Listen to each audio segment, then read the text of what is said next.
The AFI specials, they're different than the Academy Awards in terms of how they're produced, edited, directed. Talk about that. The AFI Tribute Awards are different than most other award shows because the recipient knows he's getting it, so there's no surprise. The only surprise you might have for the person is on the presenters of parts of his life. When they come out on the stage, there might be a clip that he forgot about, or some little story that he may have forgotten about, or she may have forgotten about. Those could be magical moments. And because that the person, the recipient, is on camera the whole time, and his family. And and that show is really put together in the editing room because you take an awful lot of ISO cameras on the stars reacting, laughing, applauding, and so forth, and you cut them in wherever you need a star shot, not necessarily if it happened at that time, because you want to get them all on that show, and early to get all the stars on early is very important. They may not have been reacting at that point, but you will make sure they're at that point when the show is edited, because that's when you want to grab your audience when you're watching. It's not that you take away by editing a show the meaningfulness of that show, but you help packaging it in such a manner that you hold your viewing audience to the wonderful experience that these people are giving and having in the auditorium that night. And there's always a little few idiosyncrasies because of the individuals that are being honored. But the formula of the show is the same. George Stevens, all the shows that I did produce, he produced them all. And he knows those people. He knows every one of them coming up there saying what they're going to say.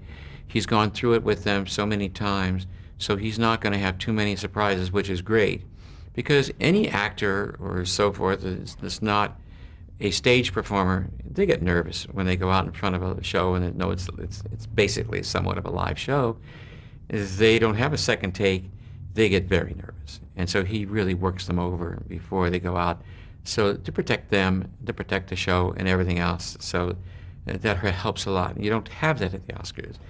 When the performer goes out there, yeah, there may be actors and actor and actresses going out there.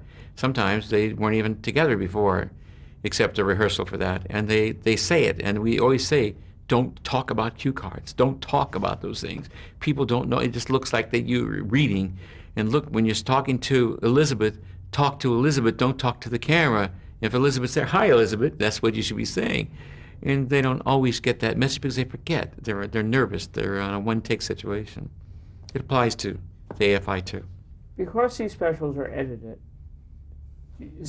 is this a very easy, comforting job as opposed to the pressures of the Academy Awards for yourself? Do you look forward to this? Wow, no, the pressure of doing an AFI show is much less than doing the Oscar show. I don't think there's an award show that is as bad as the Oscars as far as pressure, because it really it's unknown, because nobody knows who the winner is. That is all legitimate to the nit and gritty. The next one is the Grammys, because the Grammys now, unlike the MTV Music Awards where they can run music videos of this stuff and stuff, but they're live, 99% of it, and the directors are already on the call. It's a hard job, and those two shows are the hardest of all shows to do. And an AFI it's difficult, but not as hard as the others. No. And do you have a preference, or did you have a preference? Did you enjoy the adrenaline rush of that 3 hours, or did you?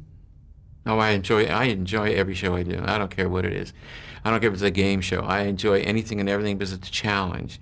And every show is a challenge. If you go in there, if you don't love, live, and breathe the show that you're doing, you shouldn't be doing it.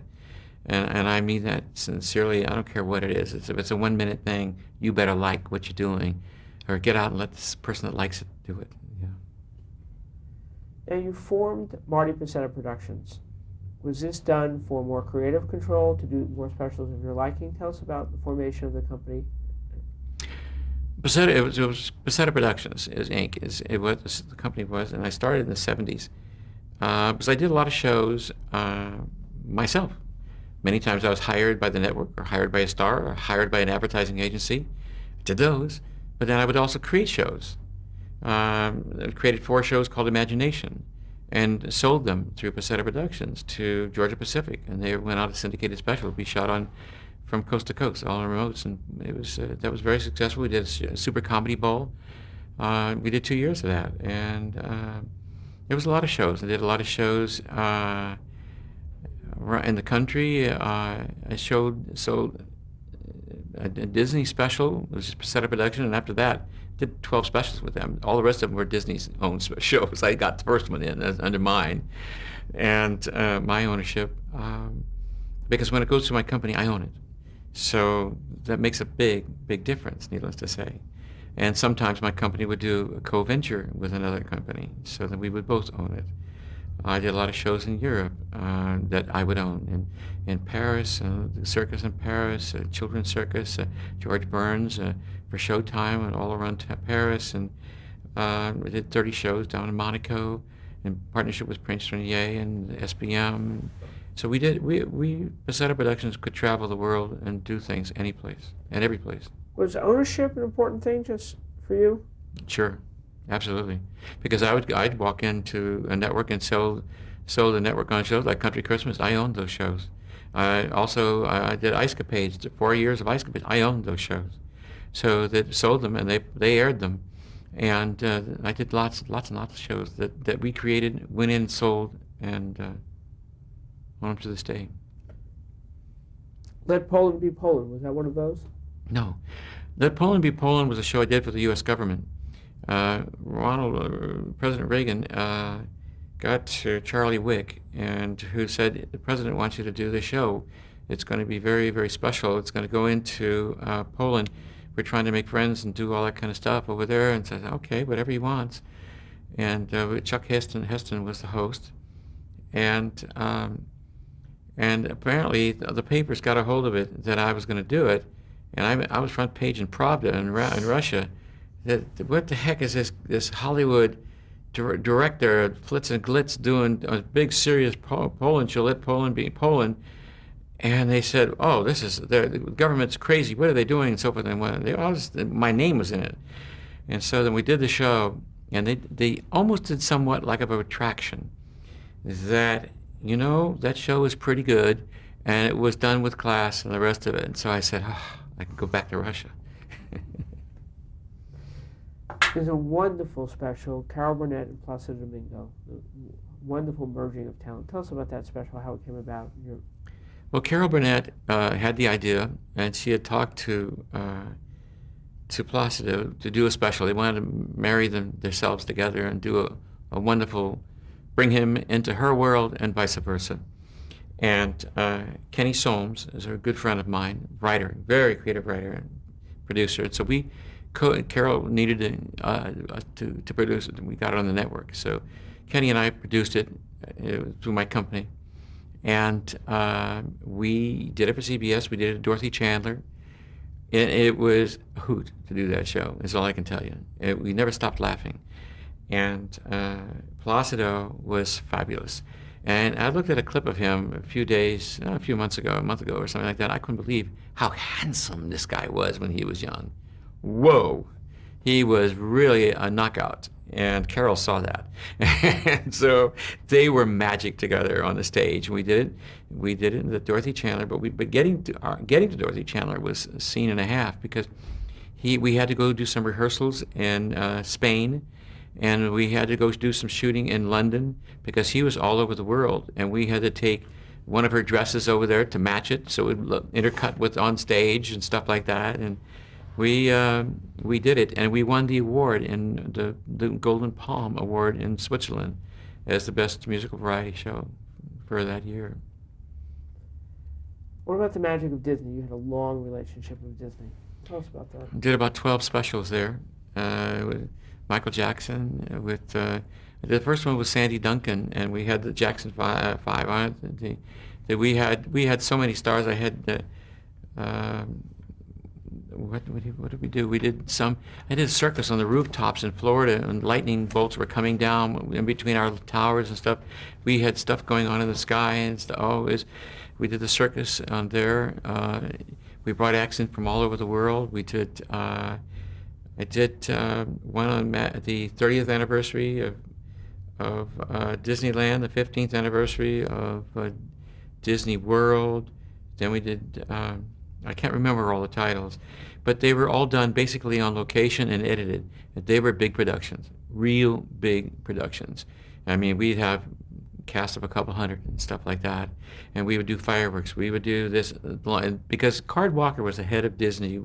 He said that they tried doing specials. They said they couldn't get it right, and he said he wanted to give me a try. And he says, when I said I own the show, well, he said, yeah, you do. And he said, that's the way we want to do our shows. We want those shows from now. And he said, but we're never going to give you the show again. But if you want to do it, we want you. But we're going to own them. And I said, well, okay, we're going to work out. And I put Sandy to work. But each special had an entirely different theme.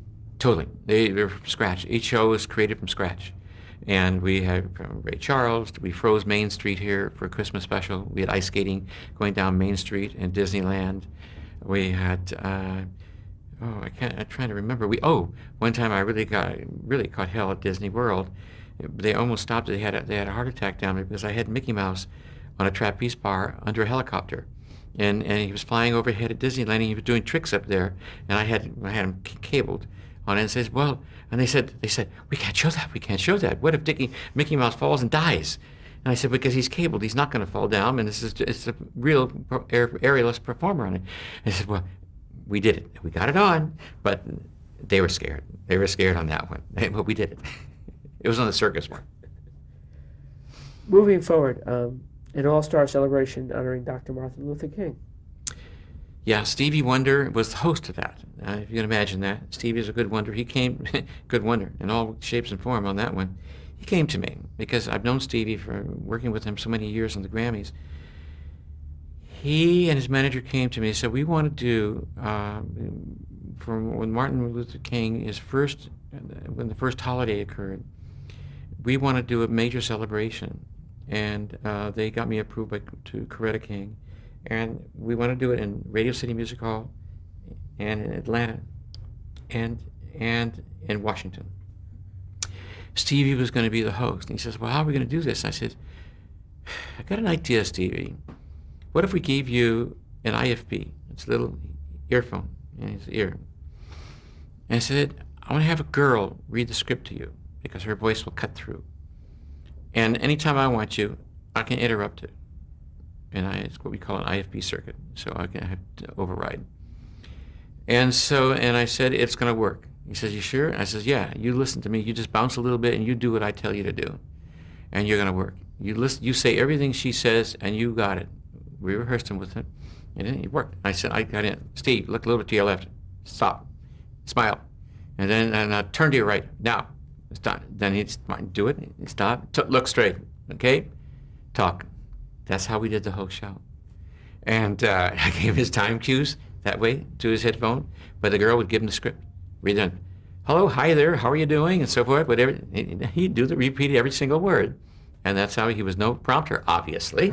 And she was his prompter. And I don't think it's ever done again, but that worked. And we intercut with New York, and he had back and forth conversations with the people on stage in New York, and the same with in Atlanta. And we intercut, but we had trucks underneath the Kennedy Center. And at the same time, I had my daughter. She was editing on one truck because I was getting it in from New York and from Atlanta because I was in communication with I saw cameras from all places.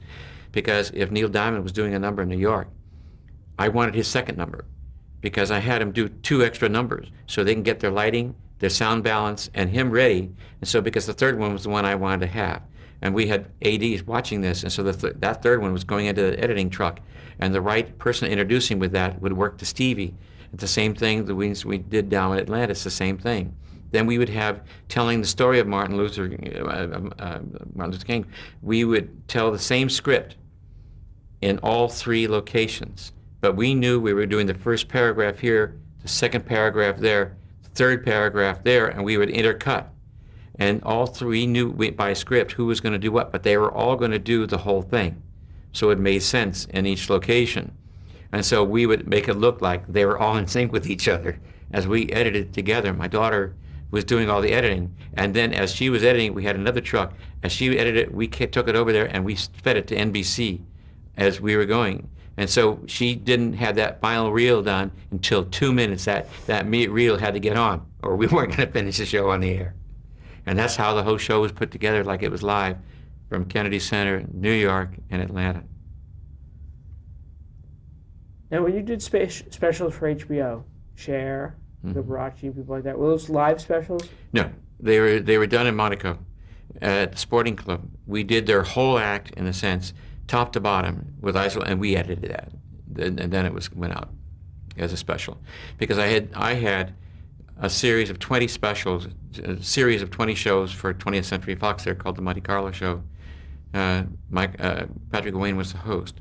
We brought in acts from all over the world to be on those shows. We were coordinating people coming in from flights from Africa, from Europe, Far East, all over the place, to be a part of those variety shows. And so we couldn't do, but we had an audience there from the SPM and so forth that was there, and they knew this was a tape show, because some of the acts wouldn't be there that week, but they were going to be in that edited show, and so we knew we had to shoot around that. But when we got a major star like a Cher or Chris Christopherson or whoever, I forget all the names of the ones that we had, and then we gave them an additional hour show, and that we would finish our regular episode, then we'd do the full concert, and that full concert was an HBO concert that we shot.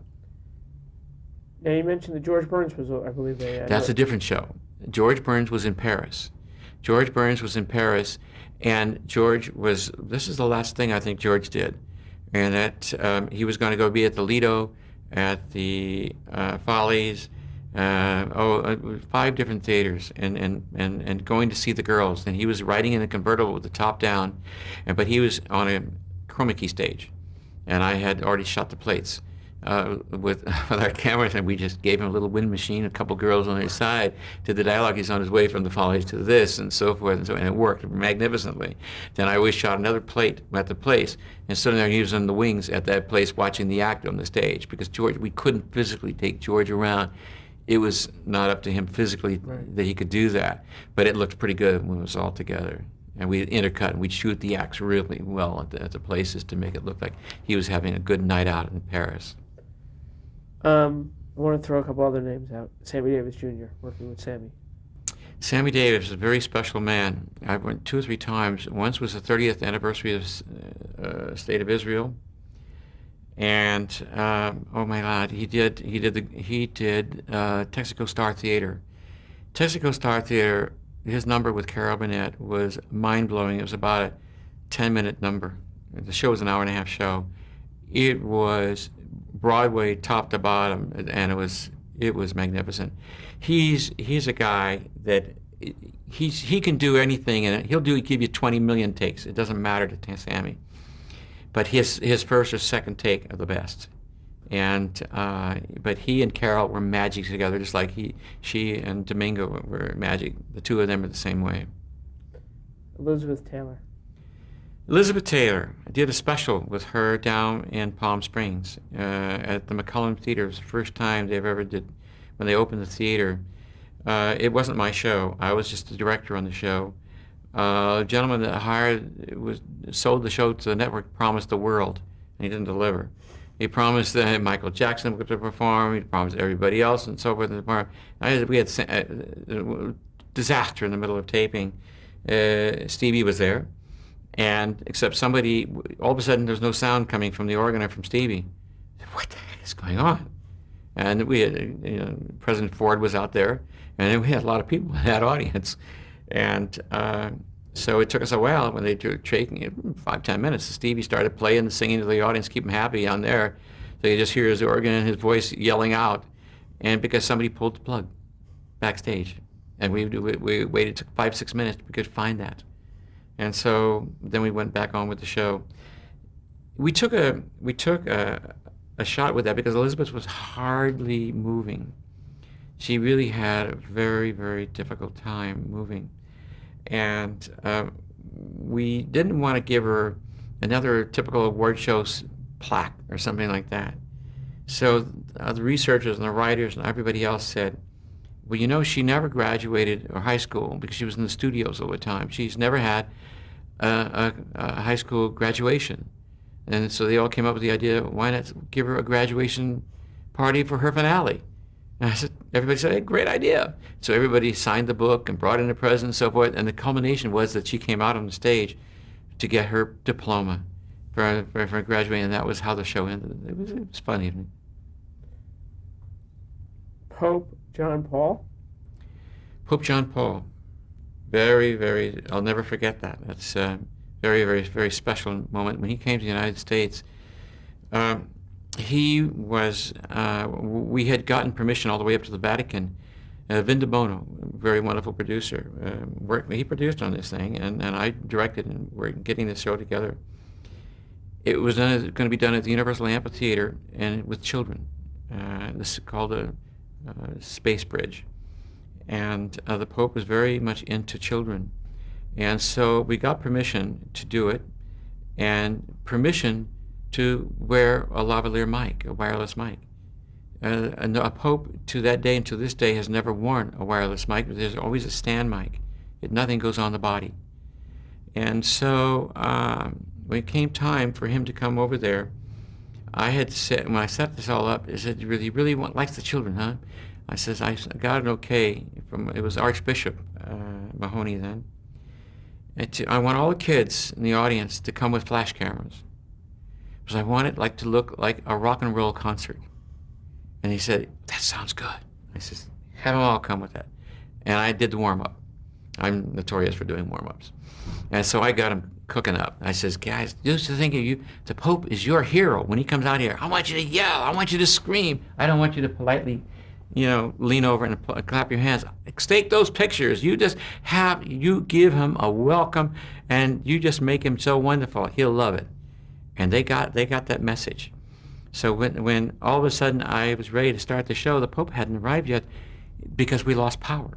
All the lights went on in the universe. We were on battery lights in there.